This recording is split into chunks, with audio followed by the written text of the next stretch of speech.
आज आपण 1 किलोच्या प्रमाणात ही हळकुंडापासून घरच्या घरी हळद कशी तयार करायची ते पाहणार आहोत। अजिबात आपण इथं डंकावरती किंवा चक्कीवरती न दळता अगदी घरच्या घरी ही पावडर तयार करणार आहे। तर ही पावडर आहे ती 100% शुद्ध आहे। कोणताही आर्टिफिशियल कलर न वापरता ही हळद आपण तयार केलेली आहे। नॅचरल पद्धतीने घरच्या घरी ही तुम्ही तयार करू शकता। तुम्हाला जर ही रेसिपी आवडली तर कमेंट करून नक्की सांगा। चॅनलवरती नवीन असाल तर नक्की सबस्क्राइब करा। चला तर मग सुरुवात करूया। हळद तयार करण्यासाठी मी इथे 1 किलोच्या प्रमाणात ही राजापुरी हळकुंड घेतलेली आहेत।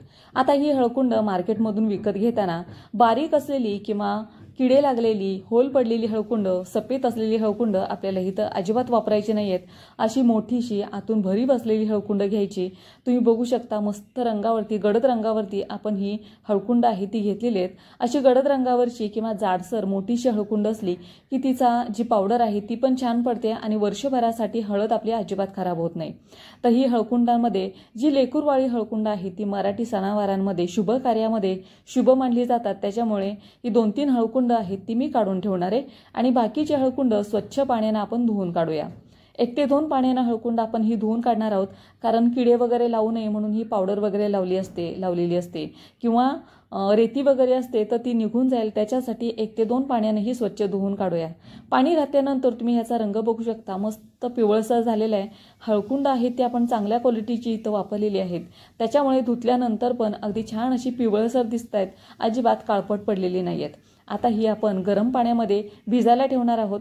तर एका मोठ्याशा टोपामध्ये मी पाणी गरम केलं होतं आणि त्या गरम पाण्यामध्ये ही हळकुंड आहे ती रात्रभर आपण भिजत ठेवून देऊया। आता ही हळकुंड भिजण्यासाठी थोडासा जास्त वेळ लागतो, त्याच्यामुळे दुसऱ्या दिवशी ही आपण हळकुंडाची हळद आहे ती तयार करायला घेणार आहे। आता बऱ्याच वेळेला ही हळकुंड आहे ते शिजवून घेतात, पण आपण इथं शिजवून न घेता अशी गरम पाण्यामध्ये भिजत ठेवणार आहोत, कारण हळकुंड आतून कडक असतात, त्याच्यामुळे थंड पाण्यात भिजायला थोडासा जास्त वेळ लागतो। अशी गरम पाण्यात भिजायला टाकली की ही लवकर भिजतात।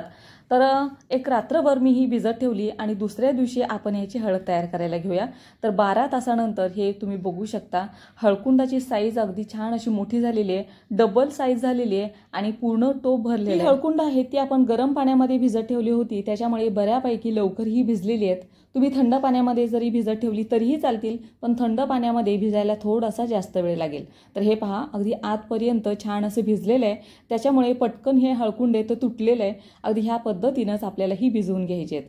आता बऱ्याच वेळ ही हळकुंड तुम्ही पाण्यामध्ये भिजलेली असताना पण बऱ्याच वेळ जर ही पाण्यामध्ये ठेवलीत तर ह्या पाण्याला हलकासा फेस येतो। तर ही सगळी हळकुंड आपण एका प्लेटमध्ये काढून घेऊया आणि प्लेटमध्ये काढल्यानंतर ह्याची साईज तुम्ही बघू शकता अगदी डबल टिबल झालेली आहे। म्हणजे ज्या वेळेला सुकलेली हळकुंड आपण घेतली होती ताटामध्ये ओतून त्यावेळेची साईज आणि ह्या वेळेची साईज तुम्ही बघू शकता।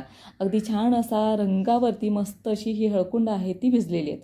आता ही आपण कट करून घेऊया। तर तुमच्याकडे जर खलबत्त्याची सोय असेल तर तुम्ही खलबत्त्यामध्ये बारीक करून घेतली तरीही चालेल, पण ही सुरीच्या साह्याने अगदी व्यवस्थित कट होत आहेत, त्याच्यामुळे हे मी सुरीच्या साह्याने कट करून घेते। अगदी छोट्या छोट्या तुकड्यांमध्ये ही आपल्याला कट करून घ्यायचे आहेत। तुम्ही बघू शकता मस्त रंगावरती अगदी छान अशी ही हळकुंड आहे ती भिजलेली आहेत। आता ही कट झालेली हळकुंड आपण मिक्सरच्या भांड्यामध्ये टाकून ही बारीक अशी आपण ह्याची पावडर तयार करायला घेऊया। तर पावडर बनवत असताना अजिबात आपल्याला इथं पाण्याचा वापर करायचा नाहीये, अगदी ही बिना पाणी टाकताच हे छान असं बारीक करून घ्यायचंय। जेवढं बारीक होईल आपल्याला तेवढं बारीक ह्याची पावडर आपल्याला तयार करून घ्यायची। तर तुम्ही बघू शकता मस्त बारीक ह्याची पावडर तयार झालेली आहे। अगदी इझी पद्धतीनं आपण ही हळकुंडाची पावडर आहे ती घरच्या घरीच तयार करू शकतो। तुमच्याकडे जर कमी पॉवरचा मिक्सर असेल तरीही चालेल, त्याच्यामधून पण छान अशी तुम्ही ही पावडर तयार करू शकता। जर तुमचं मिक्सरचं भांडं गरम होत असेल तर थोड्या थोड्या वेळाने हे बारीक करून घ्या, एकसारखं बारीक करू नका। तर तुम्ही बघू शकता मस्त रंगावरती छान अशी पावडर आपण तयार केलेली आहे। आता ह्याच पद्धतीनं दुसरी जी हळकुंड आहे ती पण आपण अशीच बारीक करून घेऊया। घरच्या घरीच अगदी 100% शुद्ध हळद आपण अगदी काही वेळातच तयार करू शकतो। तर ही हळकुंड आहे ती व्यवस्थित मी बारीक करून घेतलेली आहेत। जेवढी बारीक होईल एवढी बारीक आपल्याला इथं करून घ्यायची आहेत आणि तुम्ही याची साईज बघू शकता, म्हणजे जी बारीक आपण पावडर केलेली आहे ती अगदी दुप्पट झालेली आहे। ह्याच्यामध्ये पाण्याचं प्रमाण आहे, त्याच्यामुळे ही पावडर तुम्हाला जास्त दिसत असेल, पण ज्या वेळेला ही पावडर सुकून तयार होते त्यावेळेला मात्र कमी प्रमाणात ही तुम्हाला पावडर दिसेल। तर ही पावडर आपल्याला व्यवस्थित अशी उन्हामध्ये सुकवून घ्यायची आहे। तर उन्हामध्ये सुकत टाकताना तुम्ही प्लास्टिकच्या पेपरवरती टाकलं तरीही चालेल, पण ज्या वेळेला घरात तुम्ही सुकवताय तर खाली तुम्ही कॉटनचा कपडा टाका, म्हणजे ह्याच्यामधलं पाणी आहे ते कॉटनच्या कपड्यामध्ये ऑब्झर्व होईल. उन्हामध्ये व्यवस्थित सुकवल्यानंतर तुम्ही बघू शकता ही पावडर आहे ती किती प्रमाणात आपली तयार झालेली आहे. जेवढी सुकवलेली हळकुंड आपण घेतली होती अगदी तेवढ्याच वजनाची ही पावडर तयार झालेली आहे. म्हणजे ओलसर होते त्यावेळेला 2 प्लेट ही पावडर आपण बनवली होती आणि सुकल्यानंतर त्याच्यामधलं पाणी ज्या वेळेला सुकतं त्यावेळेला ही पावडर मात्र कमी प्रमाणात दिसते.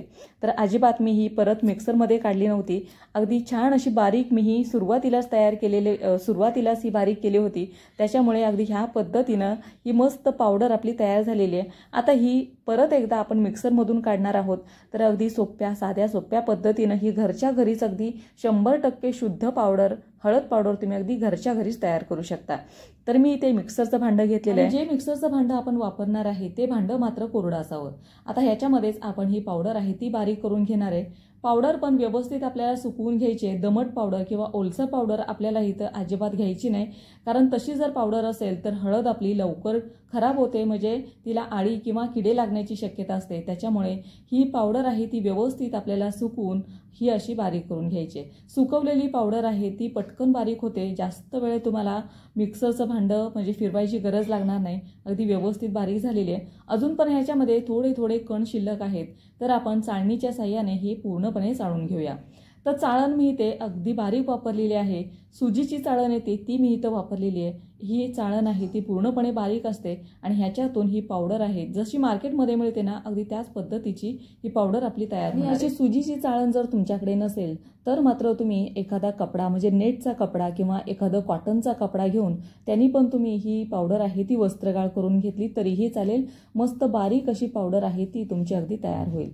तर मार्केटमध्ये मिळते अगदी त्याच पद्धतीची ही पावडर आहे ती तयार होते. एकदा या पद्धतीनं अगदी साध्या सोप्या पद्धतीनं ही हळद पावडर आहे ती तुम्ही अगदी घरच्या घरी तयार करून पहा.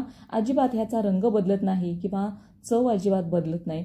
तर हे पहा मस्त पावडर आपण तयार केलेली आहे. मी इथं 1 किलोच्या प्रमाणामध्ये ही तुम्हाला पावडर बनवून दाखवलेली आहे.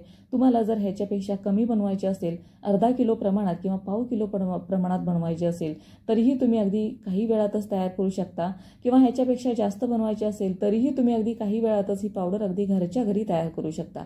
अगदी 100% शुद्ध. अजिबात आपण इथं कोणताही आर्टिफिशियल कलर वापरलेला नाहीये. तर ही हळद आहे ती मी परत एकदा उरलेली जी बारीक राहिलं होतं चाळणीमध्ये ते पण मी पूर्णपणे हे परत एकदा बारीक करून घेतलेलं आहे आणि परत आपण ही हळद आहे ती बारीक चाळून घेऊया.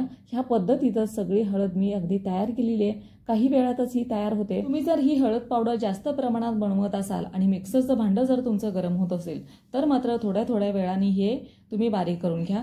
तसं म्हणायला गेलं तर हे जास्त बारीक करायला वेळ लागत नाही. अगदी काही वेळातच हे बारीक होतं, कारण आपण हळकुंड आहे ती ओलसर हळकुंड बारीक करून घेतली होती.